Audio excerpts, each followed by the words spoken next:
Welcome to Shamba Shape Up Uganda. We are traveling all over Uganda to find hardworking farmers. We want to celebrate them while giving them the knowledge they need to make their farms more productive and adapt to climate change. We want to support them to get better yields and increase their income. We will see how farmers can benefit from our experts' advice and turn their farms around into a profitable business, while learning from each other in so many ways. Join us on these journeys and share in the farmers' experience on the Shamba Shape Up Uganda. I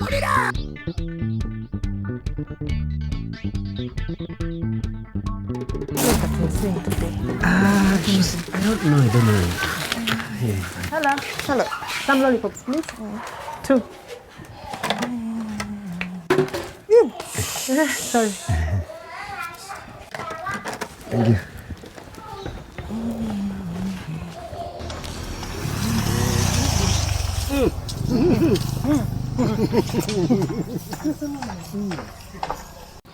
This is the place. Oh, really? Poster. Shop. Farm. This is Olivia, your farmer. Wow. Welcome. These are the kind of farmers we have on Shamba Shape Up Uganda. Welcome. Please.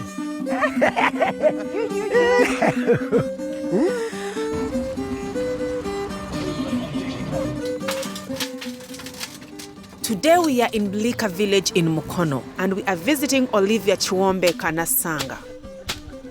A very hardworking and enterprising lady. Olivia is a high achiever. She's the mother of 14 children. She's the chairwoman of the women's parish. She ran for the local council, though she did not get elected. She also has a shop. And if all that wasn't enough, she has a 4-acre farm where she grows coffee, bananas, sweet potatoes, beans.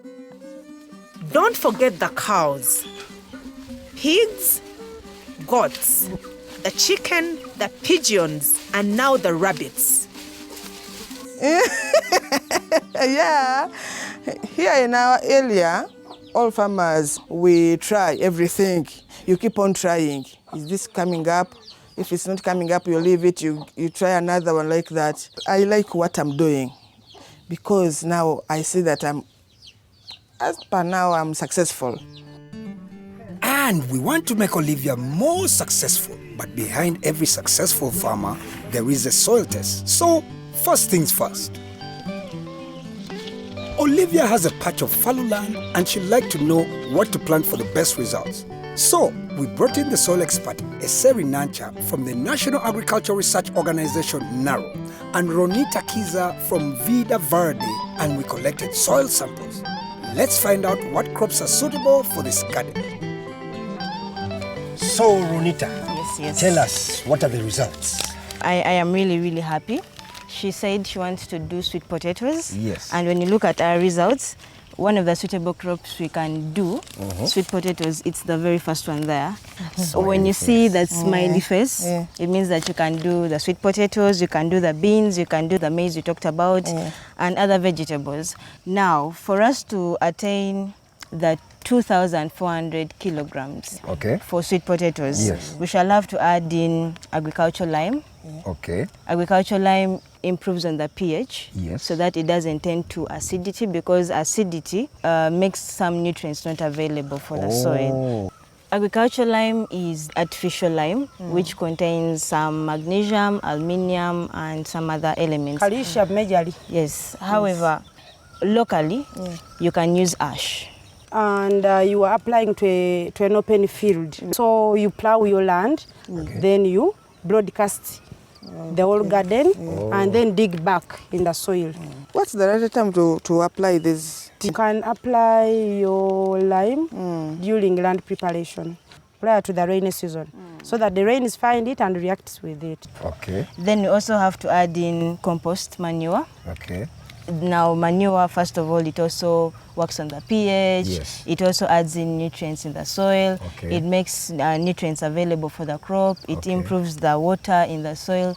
So we need to add in the manure in the soil as well.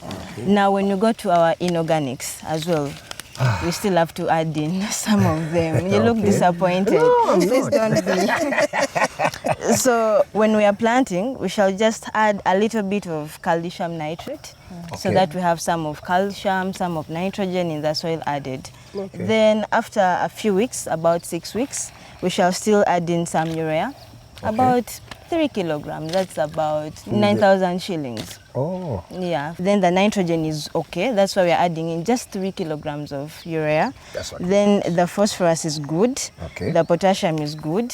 So basically, your soil is amazing that's what we want. for the potatoes and the maize and the beans. Yes. Yeah, generally soils around central, they are depleted Really? of nutrients. Oh, Yeah, when it comes to Olivia's land, yes. yeah, she's good. The soils are at That is an what average. we want. That Yeah, is she what- just needs to add a few amendments, Okay. then she's good to go with her crops. Why would soils be depleted? What causes that? Farmers usually do a lot of nutrient mining. They intend to harvest their crops, then they don't put back the residues in the soils. For instance, you have harvested your maize. Yeah. The remains. What the we maize call store. rubbish. The rubbish, what we call rubbish. Yes. Over. What you farmers usually do, you usually cut that rubbish, Yeah. take home and burn. Burn. But yeah. And we discourage That's what that we as do. experts. Have you been mining Have you nutrients? been mining And your I've seen nutrients? that. I've seen that Have you been already. burning? In Yeah, fact, yeah. I've not been burning, but removing them from the garden. And Then you don't take it back. I put them on the And what do you do with banana them? plantation. Is it a good thing? Is it a bad thing? That is moderate. But then the best would be you carry, then take back. Oh. Yes.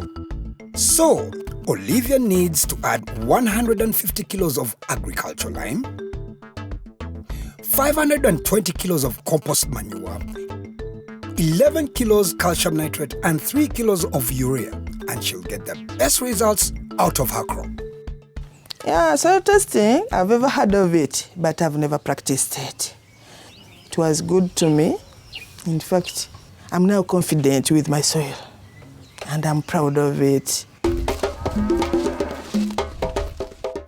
Olivia has a lot of manure, and for best yields, she has to compost it correctly, which she hasn't done so far.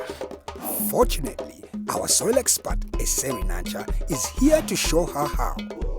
This manure is good for our soils. Yes. Yeah. It is rich in nitrogen and phosphorus. But during preparation, you have to make sure that you don't lose the nitrogen. The nitrogen is so volatile, it evaporates very fast.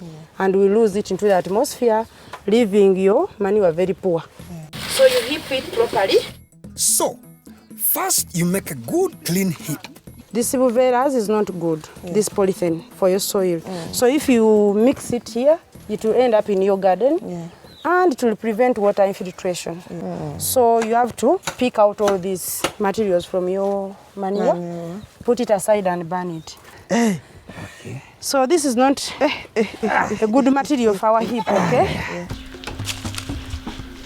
Then you make a small trench around the heap so that the manure doesn't escape.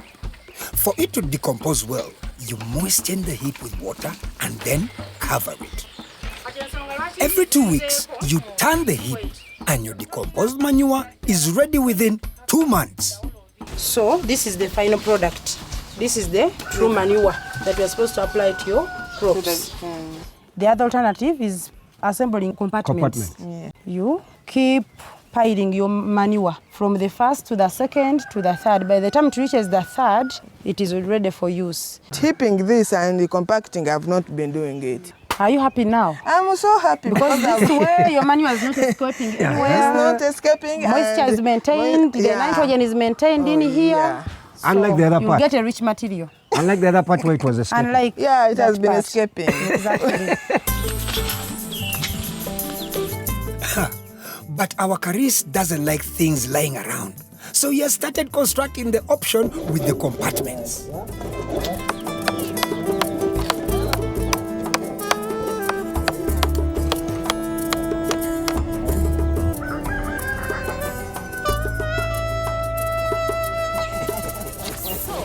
Olivia's soil is doing well.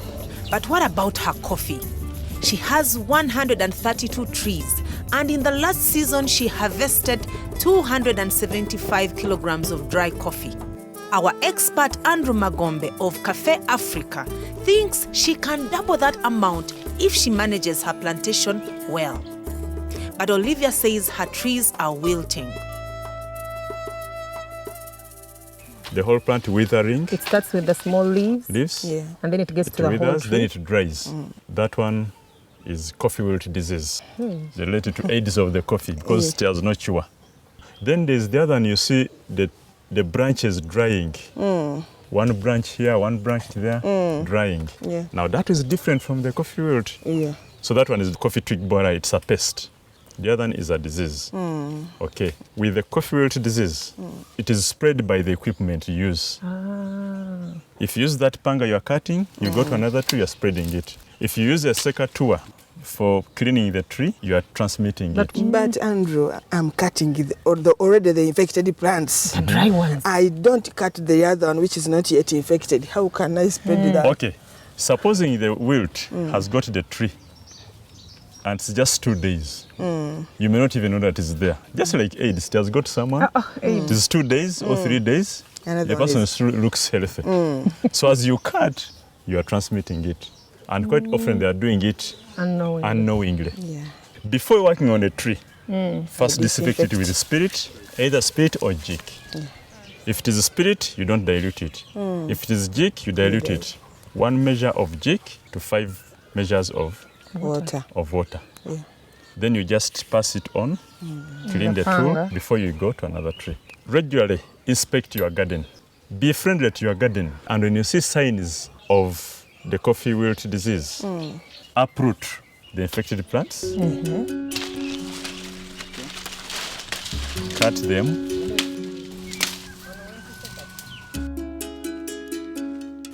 and burn. I use them for firewood. Use them for what? For firewood. How would you see now the burning if we told you that burn them from there, yet you don't have firewood at home? Firewood is expensive, so if I burn that... If you really have to use it for firewood, you get something like a bag, get those dry pieces, pack them properly. And when you're transporting them to your kitchen, make sure nothing drops here. So then the leaves that are left, gather them, and those ones set them on fire on. Where you have uprooted, gap fill or replace with the new recommended varieties which are resistant to the coffee wilt disease. It involves some money, but it is worth it because it is high yielding and resistant to that coffee wilt disease. Do you think what we have discussed is can be possible? I think it can be possible. What can you do of those? I can uproot. The burning we can, because we have known that it's important. Tools, cleaning the tools with Cleaning the tools. And you know that is the tool which is spreading. Friend, it can be possible, but there are those things we are used of, whereby getting it out of your mind, it's different. Now choosing to see your tree dying, which is giving you money, and leaving it to die while you're using the cleaned tools, and choosing just to clean them and you save them and you get more money, which one would be better for you? I clean them. It's better. The choice is yours. Pests. You talked of the other, we talked pest, black coffee twig borer. The one which dries the branches selectively. Yeah, now that one can cause damage of about 50% yield loss if you don't control it. Yeah. And yet it is manageable. Start by cleaning your tree. Let it not be bushy. Yeah. We use the secateurs to clean the tree, remove the suckers, and let air penetrate and sunlight. You have started solving the issue. 2, feeding is important. Plant nutrition. Get that well-decomposed manure and apply it on the rooting zone. Under that leaf canopy is where we make a small trench around. So we then apply the farmyard manure around the rooting zone. Then the other issue is visit your garden regularly. And if you see any signs of those drying branches, prune those branches off, the dry ones, but don't throw them on the ground. Get a a sack, pile them in the sack. Now when we collect them, we go and burn them outside the garden. Then the shade trees, there are shade trees that we're not supposed to put in coffee because they keep that pest. For example, the musambia. Even if you do all these practices and you don't remove the musambia, the pest will come back to their coffee. Muses is also not good. Avocado in your coffee, not good. If you have mutuba, which is ficus, It's this one? it's this one. That one is very good. It gives shade but doesn't keep the pest. Albizia omugave is also very good. The indigenous one, very good. So, uproot and burn your trees that are affected by coffee wilt disease. Always disinfect your tools so that you do not spread the wilt in your plantation. Then, replace the trees with wilt-resistant varieties. For the black twig borer, prune your trees, feed them well with manure, and cut the dried branches and burn them. And make sure that you do not have trees that host the pest in your garden.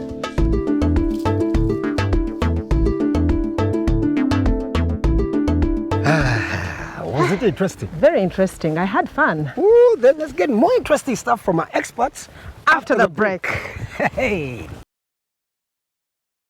Welcome back to Shamba Shape Up Uganda. Rob!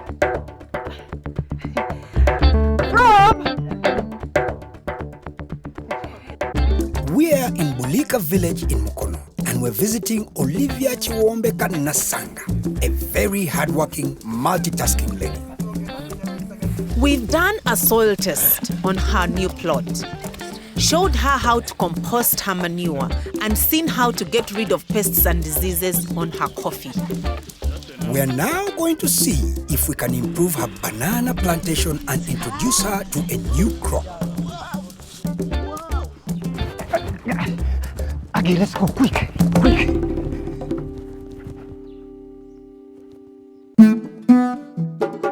Olivia loves her bananas, but we wanted to make sure that she was doing everything right.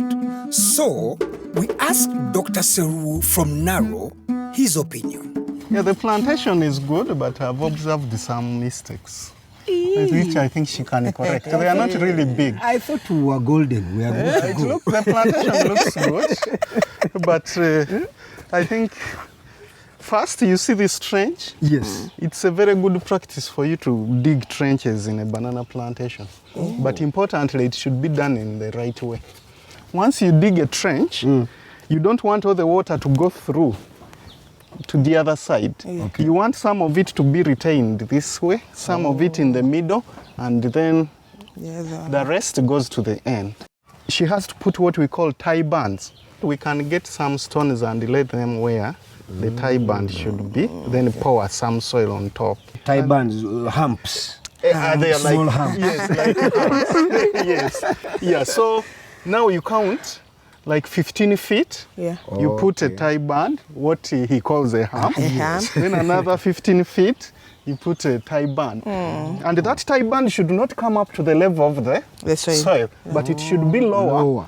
So that now when the water comes, this part gets filled with water. The excess goes over to the other one. Here we should be having at least 2 tie bands. So with that practice, you'll be able to retain water here. But as per now, all the water goes up to the end of the channel. I've also seen it's a very good practice for you to put napier. It helps to bind the soil, to reduce erosion, and at the same time it's used as feed. Yes, for the However, we should restrict the napier to the edges of the tunnel.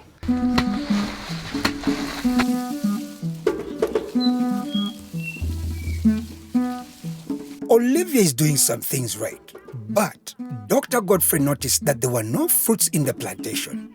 Usually, Olivia would harvest 8 to 10 bunches in a good season. But now, things are not looking so good. The programming wasn't done very well. Family planning. Yeah.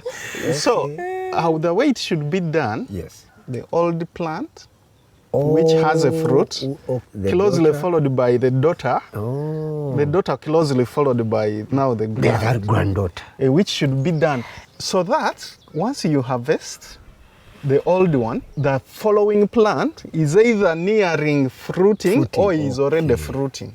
Now, these ones, she's going to take long without harvesting. Yes. And then after that, she will take very long without harvesting from the young ones. The young ones, okay. Because they are very young. She shouldn't let there be a very big time lag. As soon as it reaches like 1.5 meters, the young one should be sprouting. And it should be done for all the plants. All of them. So that now we have like 3 or 4 stages. The old one with the banana, the follower, then the very young one. That way, every single mat will be able to give you at least a fruit within 4 months. What you have here, you're not going to have food for the next 6 months. 6 months? Yes. A good banana plantation which you've managed very well and have done your family planning very well and programming. Each stool or mat should be able to give you 3 bunches in a year. You can increase your yield 3 times. What he told me, I have to practice it in order to get more I want. You know, if you hear about something and you relax, you end up forgetting. But you do it there and then.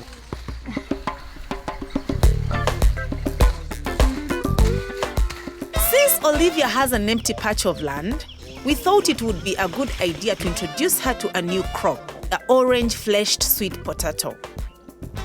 And we are on our way to Buyuki village to meet with Annette Draleru and Jen Nalwoga, 2 ladies from a woman's group who are convinced that orange-fleshed sweet potatoes are the next best thing after, matoke, of course.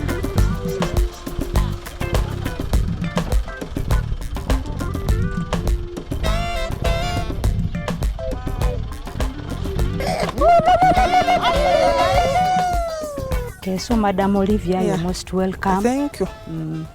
The good part of cultivating this, our children look healthy when they consume the orange sweet potatoes. Secondly, we get the vitamin A nutrients, which are not in the other variety. So we encourage pregnant mothers and the mothers who are still in this stage of producing children. It's very good for them to consume. I'm in the right place. And another good thing with the vitamin A orange sweet potatoes, it helps us with the sight. Even at night I can read. When a child is in class, it builds the immunity, and even it sharpens IQ. Exactly. So that's it. Olivia wants to know how to plant this crop, so our 2 ladies recommend that you make mounds in rows and space them 1 meter away from each other. Then you plant 3 vines per mound in a triangle, 2/3 deep and at least 30 centimeters apart. When you finished planting, it takes 3 months for us to harvest. So in a year, I think you can have 3 to 4. Okay. Yeah. Wobeera n'ennimiro yo olina okufuna obudde n'ogendanga ng'ogenda okuulamu ki omuddo guno oleka olaba nti ki lumonda amalagala gonna okola ki olaba nti amalagala malungi. When is it suitable for me to grow this sweet potato? It's suitable for you to plant when it's raining, unless you have a garden which is near the swamp, because there's always water. But in this dry land, you have to cultivate when it's what? When it's raining. Yeah. But do you have a market for it? The biggest challenge we have as farmers is the market. There's no market. You see these people who take produces to the markets, they don't like this vitamin A orange sweet potatoes. Lumonde mulungi nnyo ono era kati bw'oba omufumbye omwana akugamba nze njagala lumonde wa kipaapaali. Jajja, ofumbye lumonde wa kipaapaali. But the children like it due to the orange color. If someone does not like it cooked, we can add value. Okay. We can make the flour out of this, add little soya, add little millet, then we make porridge. We can even make chapati. From this exactly, bagia, cookies, cakes, everything. Kabalagala. Oh, my friend. Pancakes, huh? Exactly. Pancakes. I want to eat that fresh one. Fresh one. Yeah. So there are two options. You Yeah. can peel or not peel. Yeah. Wash it properly. Just steam it for 10 minutes. Just For 10? 10? Yeah, 10 minutes. Only 10 Only minutes? 10 is enough. Yeah. After steaming, put it aside, bring greens or beans or what. You Then I consume. start eating. Yes. As usual. As usual.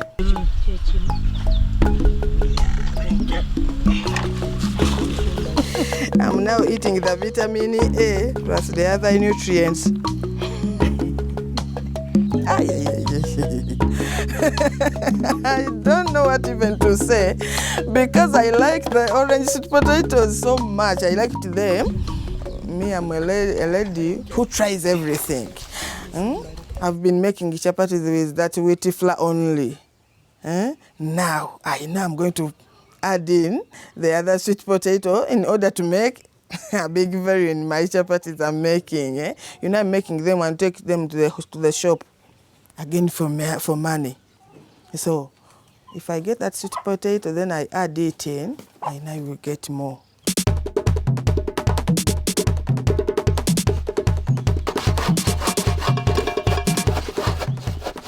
Our work here is done. But before leaving, let's look at what Caris has been up to. So, this is the new compartment for the manure, the compost. Yeah. Do you like it? I like it so much because... Come into my house.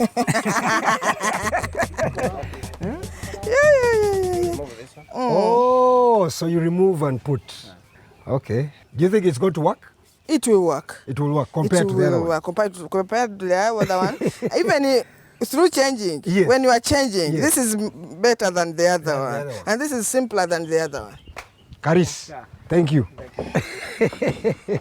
In my dreams, I will leave the shop and I stay in my farm.